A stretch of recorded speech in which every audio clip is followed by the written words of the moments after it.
Coming up on the Q30 Newscast, a year after the Boston Marathon bombings, another threat to Boston is made at the finish line, what police found in a man's suspicious backpack. And the Quinnipiac community partnered with the American Cancer Society this past weekend for a special event. We'll show you how students relayed for an end to cancer. The news starts now. Live from the Ed McMahon Center, this is the Q30 News Nightcast. Good afternoon, Quinnipiac, and welcome to the Q30 Newscast. I'm John Alba. And I'm Kristen Campeta. Boston police have arrested a man in connection with a suspicious backpack left near the finish line of the Boston Marathon yesterday. Officials found a rice cooker in Kevin Edson's bag and took the 25-year-old into custody. Witnesses say that Edson was tackled down to the ground after yelling, quote, "Boston strong," end quote. He was wearing blue and yellow face paint and resisted the arrest. A second backpack was found near the site, but officials say it was left behind by a media outlet accidentally. Both bags were controlled detonated for precautionary reasons. Edson's mother claims that he suffers from bipolar disorder, which she says may have been a reason for the act. And each year, more than 4 million people in over 20 countries raise funds and awareness to save lives from cancer through the Relay for Life movement. This weekend, the Quinnipiac community got involved with the American Cancer Society on the York Hill campus. Stephanie Fasano tells us more. It may have been Quinnipiac's 7th annual Relay for Life on Friday at the TD Bank Sports Center, but Abby O'Neill also knows about numbers. Personally, I've seen a lot of family and friends battle through the disease, but most recently my grandfather was given a terminal illness, so kind of watching him battle and keeping the fact that he's still smiling every day even though his days are limited is really inspirational to me. This event started at 6 at night and went until 6 in the morning with obstacle courses, tie-dyeing, a luminary ceremony, and a fight back ceremony all in between. But participating teams must also walk for 12 hours. When Dr. Gordy Klatt first started the Relay for Life, he walked for 24 hours straight. And that was his way of raising awareness for cancer, raising money. So one person from every team is supposed to be on the track at all times, just kind of symbolizing the fact that he walked for 24 hours. Senior Erin O'Brien has been involved since her sophomore year to remember her grandmother. I hope to remember her strength and that she lost the battle, but she was one of the strongest people I know and one of the funniest people. And like even the crazy things that we do tonight, like kind of remind me of like her life and her whole story. Junior Brian Blake was diagnosed with testicular cancer in August. He went through surgery and chemo for 4 months, but his father knows he's ready to get back to school. He's doing great. Right now, he got his final letter of clearance from the medical, and they brought it up here, and now he's eligible to come back for his, what would be his senior year in September. But we've got to get his courses squared away, and we've got to do all the things that normal students do. From his son's fight, he has learned to never worry about the little things. Because there's too many big things involved that you got to stay with. And probably it hit me that way because things I used to get mad at and upset with, they're not even. I have a saying: if you spend all your time worrying about the rabbits, an elephant's going to step on you. And those things are rabbits, and we don't worry about them. We're worried about the elephants. Quinnipiac University's Relay for Life has already raised over $65,000 so far. This event is to help raise awareness and to finish the fight against cancer. I'm Stephanie Fasano, Q30 News. Quinnipiac held its annual Commencement Fair in the Carl Hansen Student Center this past week. Graduating students were able to pick up their caps and gowns just under a month before they take the stage and head into the real world.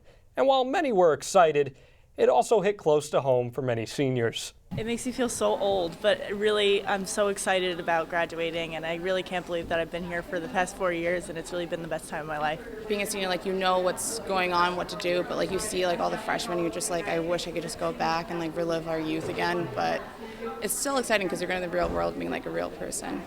Alpha Delta Pi had its second annual Diamond Dash this past Sunday as well. The 5K started on the quad and had participants run and walk all around campus. Diamond Dash was open to the public, and all of the money made off registration fees went toward Ronald McDonald House charities. Food trucks were also on hand and donated half of their profit to the charities as well. The Ronald McDonald House provides a place to stay for families who have children being treated at local hospitals. And turning to a more serious note now, nearly 300 people are still missing today after a ferry capsized just off the coast of South Korea. The vessel sank while on an overnight trip to a tourist island, carrying 462 people on board, most of which were high school students. Passengers tried to escape the sinking ship by jumping out into the frigid waters, where they swam to nearby rescue boats. Others were lifted to safety by helicopters, but there is fear that many others on board were not able to escape. Coast Guard and Navy divers are currently searching for any possible survivors. As of right now, 5 people are confirmed dead and at least 55 are injured. And a new journalism program is expected to start in the fall of 2014. News Team 30 reporter Elijah Westbrook gives us a look at how the new curriculum will benefit incoming freshmen interested in the journalism profession. Quinnipiac University is changing the journalism program at the School of Communications. The current broadcast and print journalism programs will be combined as one major. The university feels the current curriculum is outdated and it isn't preparing students enough for a media-convergent world. The way the industry is moving, it's really sort of hurts our students when they come out and say, I'm just a broadcast journalist, I'm just a print, online, multimedia journalist. The jobs today are, you need to do both. A TV reporter is also updating the website, is also tweeting the story, and a traditional print journalist is writing and taking video in some cases of the story. According to the School of Communications, the curriculum will be less restrictive. This means students will be required to take on more general courses that focus on the field of journalism as a whole. Students have the option to take elective courses that relate to their interests and career goals. The way we set it up is the requirements are changing slightly. So now all students coming in are going to have to take broadcast news writing. They're going to have to take news writing and reporting, which used to be called reporting for print, and they're going to have to take multimedia, online journalism. Current Quinnipiac students we spoke to believe that the changes being made to the journalism program is beneficial when it comes to acquiring internships, and it will increase their chances for jobs. It's a pretty solid idea because you have to realize that now in the real world, it's all about multimedia coverage. Everybody's got to be versatile. That's the only way you're going to make it to the real world. And Quinnipiac's doing a good job by making sure that incoming freshmen realize that you don't have to know just print. You need to also know journalism on the broadcast side. Sort of makes sense, and students who want to pursue different fields, they can choose the classes that go more in that direction that they want. The new program is expected to start in the fall of 2014 and will be only offered to incoming freshmen. At Quinnipiac University, Elijah Westbrook, Q30 News. Coming up on the Q30 Newscast, take on Twitter that leaves her in the hands of authorities. And we'll have more news from around the world, plus a look at the weather. Stay with us.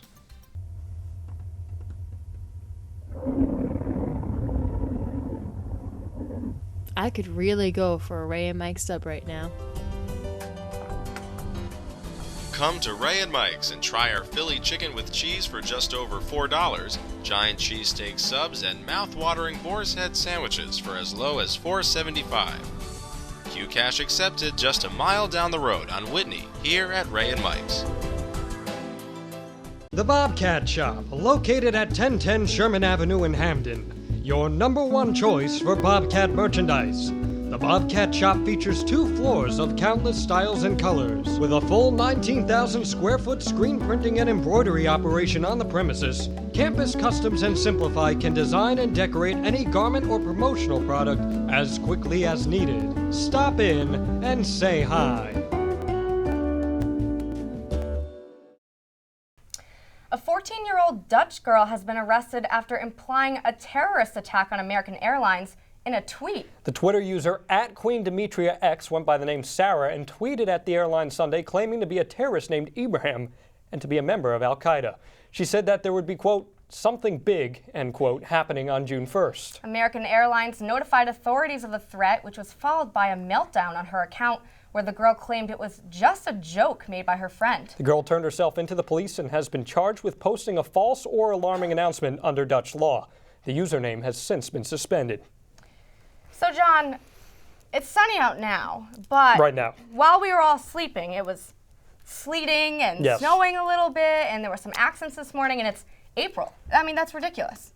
It is baffling, considering what we had on Monday, where the wind was whipping up, but if you watched last week, you should be all good. Let's send it over to Liv for our weather.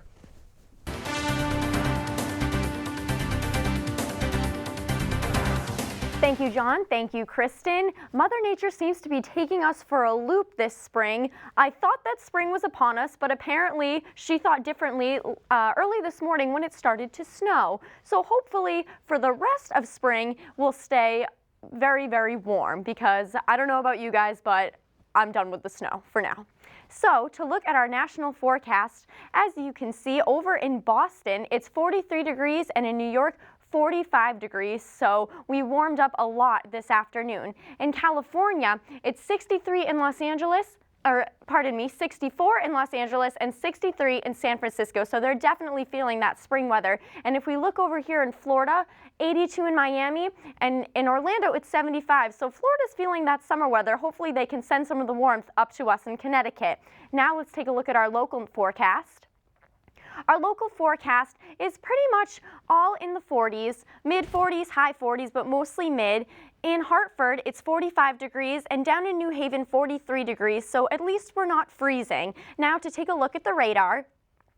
It's completely dry, so hopefully we won't be having any more snow or any more rain, and the sun will continue to shine upon us. So let's take a look at tonight's forecast. It's going to be 30 degrees tonight and very clear, with winds north-northeast going at 10 miles per hour, so it's going to get back to below freezing, but hopefully that won't last us long. Let's take a look at tomorrow's forecast.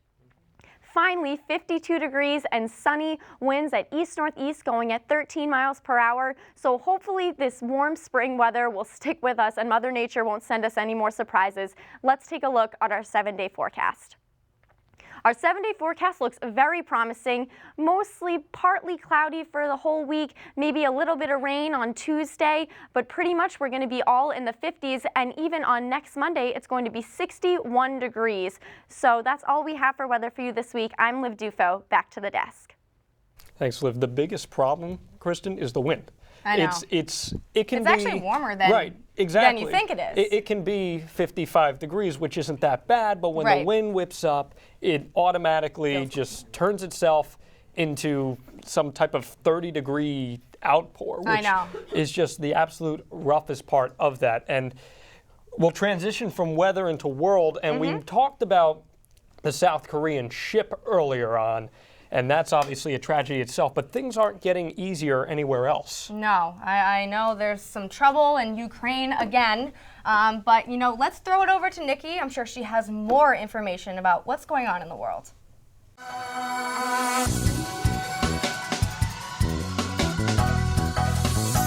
Thanks, guys. Ukraine's military launched its first formal military action yesterday against pro-Russian separatists. Officials say troops took over the airport in the eastern Donetsk region after a reported encounter with an armed gunman.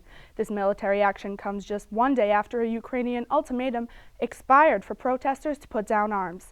Instead, tensions only have increased. In response, NATO has vowed to toughen its military presence in Eastern Europe. According to BBC News, pro-Russian militants seized 6 Ukrainian armed vehicles in eastern Ukraine earlier today. Ukraine is not a NATO member, but a Soviet Republican who are part of NATO asked for additional protection because they fear Russian aggression. A massive string of wildfires is destroying the port city of Valparaiso in Chile.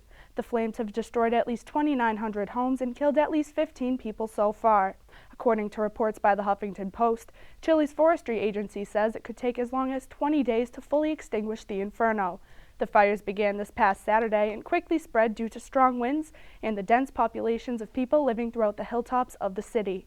Chilean President Michelle Bachelet has vowed to reconstruct the city in a way that will protect its people in their homes from any future natural disasters. Guinea is urging its citizens to take the proper precautions as a widespread Ebola outbreak in the country continues to claim lives. Time magazine is reporting that 106 people have already been killed by the virus in West Africa. But according to Time, a spokesperson for Guinea's health ministry told Reuters that the number of new cases is falling. This means that the outbreak could be slowing down. The deadly virus targets the immune system and replicates its cells until it entirely takes over organs. Signs of symptoms can appear anywhere from 2 to 40 days after exposure. That's all for your World News Update. I'm Nikki Dirico. Now back to John and Kristen at the desk. Thanks so much, Nikki. Still ahead, could there be a new king of late night? We'll find out because Sarah and Megan are going to fill us in on what's new in the world of entertainment. Don't go anywhere. We'll be right back.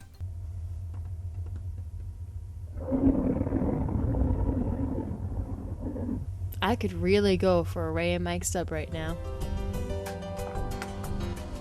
Come to Ray and Mike's and try our Philly chicken with cheese for just over $4, giant cheesesteak subs, and mouth-watering boar's head sandwiches for as low as $4.75. Q Cash accepted just a mile down the road on Whitney, here at Ray and Mike's.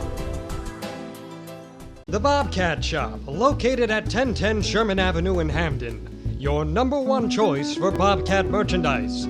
The Bobcat Shop features 2 floors of countless styles and colors. With a full 19,000 square foot screen printing and embroidery operation on the premises, Campus Customs and Simplify can design and decorate any garment or promotional product as quickly as needed. Stop in and say hi.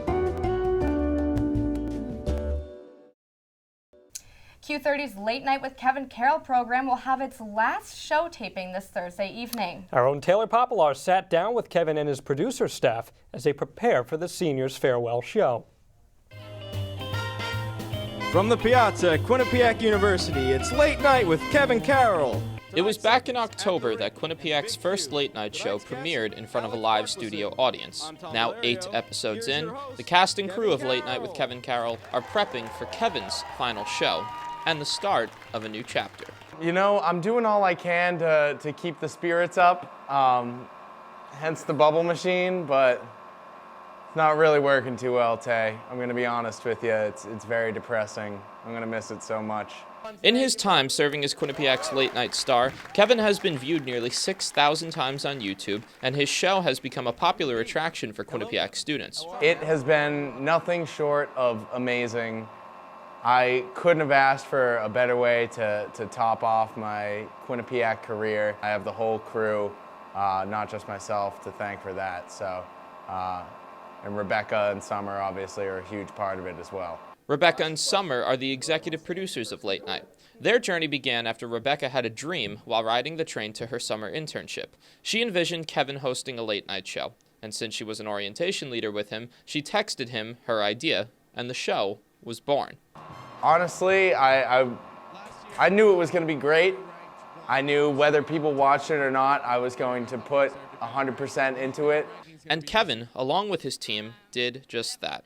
From shooting segments to conducting interviews, the Late Night crew has not only entertained the Quinnipiac community, but brought them together. People love the show.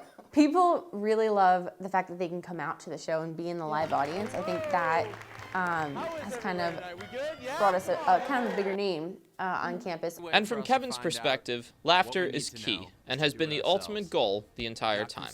I hope that it's at least, if nothing more, giving us a way to laugh at ourselves and joke about all the ridiculous things that happen on this campus and during college life in general. But as the year winds down, so does Kevin's reign as Late Night's king. The question now is who will take his place. Well, I can't tell you exactly where the show is heading, but I will let you know that it is in good hands. We're gonna make it bigger and better. It can only go up from here, we hope. The team will announce Kevin's successor at the semester's last taping on Thursday, April 17th. But before he graduates, Kevin has to be properly sent off. Well, now I'm gonna cry, but I just really am so grateful for Kevin deciding to go on this crazy adventure with us. He's just a funny guy and he's a good guy and people love him and I love him. And I have nothing but high expectations for him. He's going to do amazing things. And while Kevin revealed to me that he plans to pursue advertising after graduating, he's not completely ruling out performing forever. I feel like I'm going to keep it on the back burner. If something happens there, I would not hate it. I definitely love attention. But it's definitely, comedy is a huge part of who I am, so I'm going to take it with me wherever I go. Though the future is always approaching, right now, this trio is enjoying and remembering their success. It's been a ride. This has been a journey. Super stressful, but a whole lot of fun. Yeah. I hope that people see how much I love this school and how great of a place it is. And lastly, enjoy the show, guys. It's going to be a good one. Taylor Poplar's Q30 News. Thank you for being here. Late Night with Kevin Carroll. We'll see you all in 2 weeks. Thanks, Taylor. So, John, were you a fan of the Backstreet Boys back in the day? You know it. 4-year-old John Alba was immensely dedicated. Oh, yeah, 4, right? I think that's how old I was. 1997, right? What about the Spice Girls? No? Oh, yeah. Mel B, Baby Spice. There's a rumor that they might be coming together to do something special. Well, we'll just have to find out more in our entertainment news this week.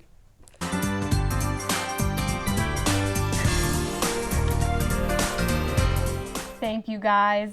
This may be the easiest job interview of Stephen Colbert's career.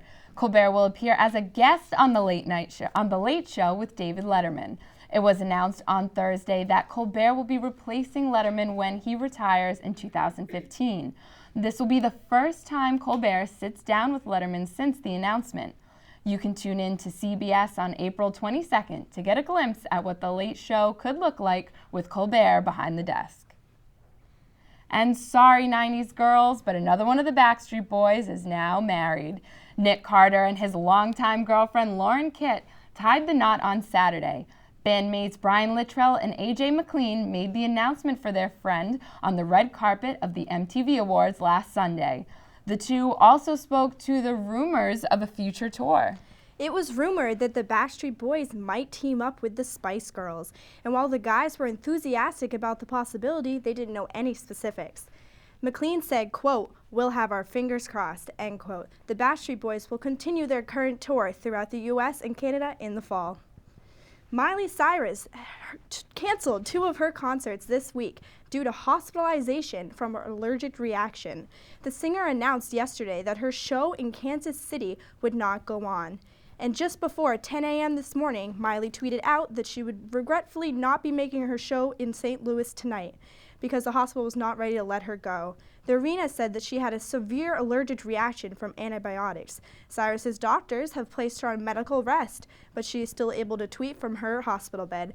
Cyrus says that she is heartbroken because she couldn't perform and that she wishes she could have been at both shows. And that's all for your entertainment report. Now back to you at the desk.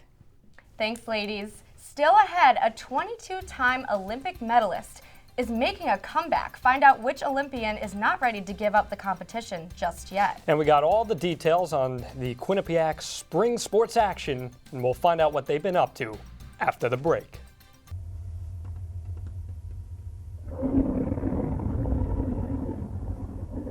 I could really go for a Ray and Mike sub right now. Come to Ray and Mike's and try our Philly chicken with cheese for just over $4, giant cheesesteak subs, and mouth-watering boar's head sandwiches for as low as $4.75. Q-Cash accepted just a mile down the road on Whitney, here at Ray and Mike's. The Bobcat Shop, located at 1010 Sherman Avenue in Hamden. Your #1 choice for Bobcat merchandise. The Bobcat Shop features 2 floors of countless styles and colors. With a full 19,000 square foot screen printing and embroidery operation on the premises, Campus Customs and Simplify can design and decorate any garment or promotional product as quickly as needed. Stop in and say hi. Sometimes a small dosage of gold, Kristen, just isn't enough. I guess not, John. A representative for the 22-time Olympic medalist Michael Phelps says he is attempting a comeback for the 2016 Summer Olympic Games in Rio. The American swimmer retired after the 2012 London Games, but will swim in 3 events later this month. Phelps is 29 and holds the record for most gold medals in one Olympic outing with 8.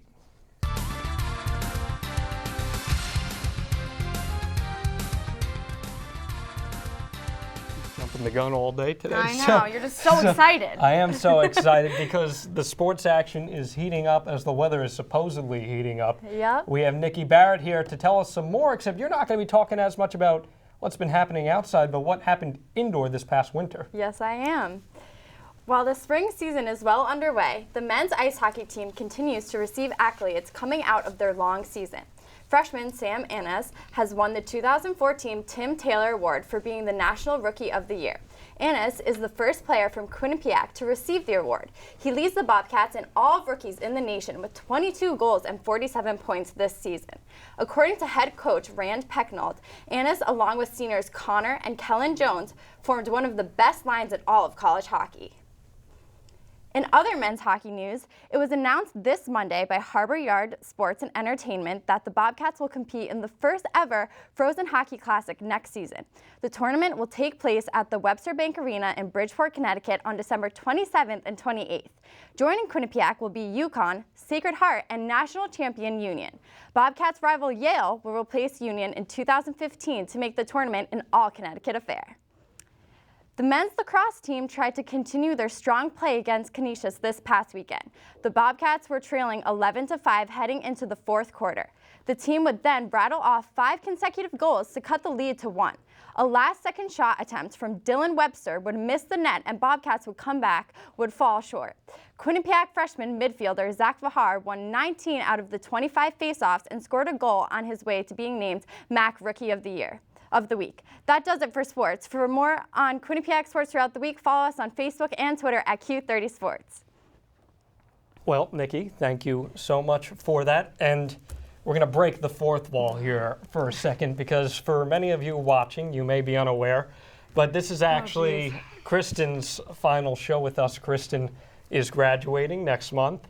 And sadly. Yes, sadly. And I want to peel back the curtain quickly because behind the scenes, I am the general manager of this station. And as we started the year off, we came in and we tried to change a lot of things. And Kristen had done so well getting things into place. And then I came in and was the bad guy and said, no, got to try to change things up.